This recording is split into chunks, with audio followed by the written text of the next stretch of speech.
खुश रहने का सबसे आसान तरीका क्या है? हमें लगता है कि खुश रहने के लिए कुछ खास तरह के हालात होने चाहिए, तभी हम खुश रह सकते हैं। जब आप बुनियादी रूप से खुश होते हैं, जब आपको खुश रहने के लिए कुछ करना नहीं पड़ता, तो आपके जीवन के हर आयाम में बदलाव आ जाएगा।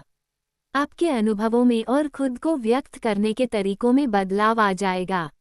आपको पूरी दुनिया बदली हुई लगेगी। आपका अब कोई निहित स्वार्थ नहीं होगा, क्योंकि चाहे आप कुछ करें या न करें, चाहे आपको कुछ मिले या न मिले, चाहे कुछ हो या न हो, आप स्वभाव से ही आनंदित होंगे। जब आप अपने स्वभाव से ही खुश होते हैं, तो आप जो भी करेंगे वह बिल्कुल अलग स्तर पर होगा। एक खुशहाल जीवन के लिए 10 टिप्स। 1. ध्यान रखें कि खुश रहना आपकी बुनियादी जिम्मेदारी है। किसी इंसान की पहली और सबसे महत्वपूर्ण जिम्मेदारी एक खुशमिजाज प्राणी होने की है। खुश रहना जीवन का चरम पहलू नहीं है, ये जीवन का बुनियादी पहलू है। अगर आप खुश नहीं हैं, तो आप अपने जीवन में क्या कर सकते हैं? एक बार आप खुश हों, तभी दूसरी महान संभावनाएं खुलती हैं। चाहे आप जो भी करें, आप अपने अंदरूनी गुणों को ही विस्तार देते हैं और जगाते हैं। चाहे आप इस बात को पसंद करें या नहीं, हकीकत यही है।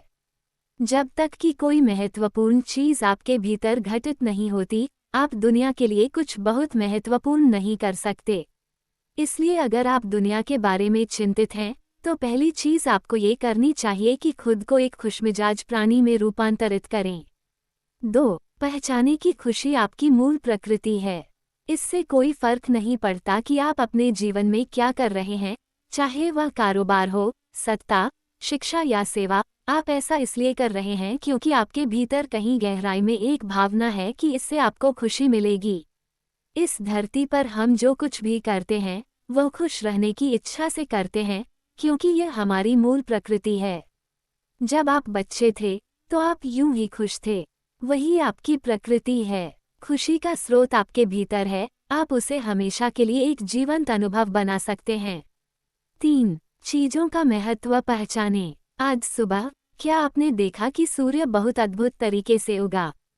फूल खिले, कोई सितारा नीचे नहीं गिरा, तारामंडल बहुत अच्छी तरह काम कर रहे हैं। सब कुछ व्यवस्थित है। आज समूचा ब्रह्मांड बहुत बढ़िया तरीके से काम कर रहा है, मगर आपके दिमाग में आया किसी विचार का एक कीड़ा आपको यह मानने पर मजबूर कर देता है कि आज बुरा दिन है।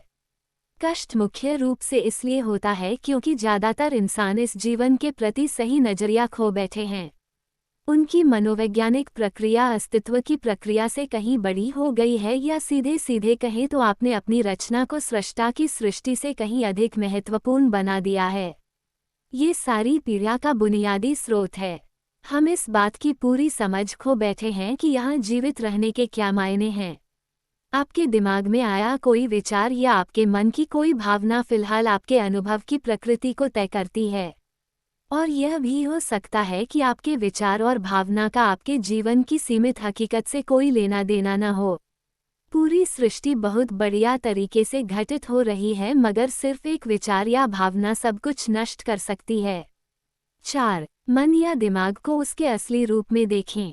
जिसे आप मेरा मन कहते हैं, वह असल में आपका नहीं है। आपका अपना कोई मन नहीं है। कृपया इस पर ध्यान दें। जिसे आप मेरा मन कहते हैं, वह बस समाज का कूड़ेदान है।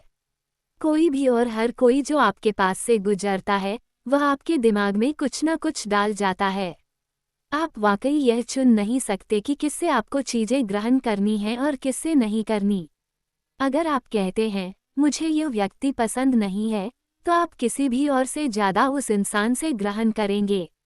आपके पास कोई चारा नहीं है। अगर आपको इस बात की जानकारी हो कि उसे ठीक करके कैसे इस्तेमाल करना है, तो ये कूड़ेदान उपयोगी हो सकता है। असर और जानकारी का ये ढेर जो आपने जमा किया है, वह सिर्फ दुनिया में जीवित रहने के लिए उपयोगी है। आप कौन हैं, इससे उसका कोई संबंध नहीं है।